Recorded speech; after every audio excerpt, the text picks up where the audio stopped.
Dito tayo sa loob ng simbahan. Yan, ito ang likod pala. Ito ang pinakalikod ng simbahan pala.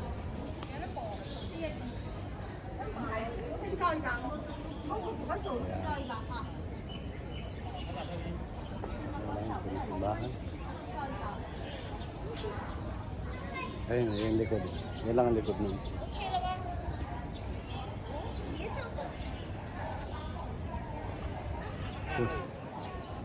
Okay, lalabas tayo para makita natin ang harap.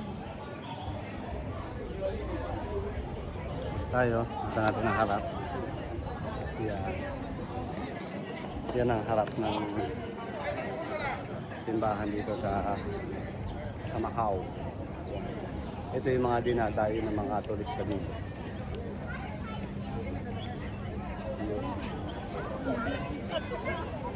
Okay guys, salamat.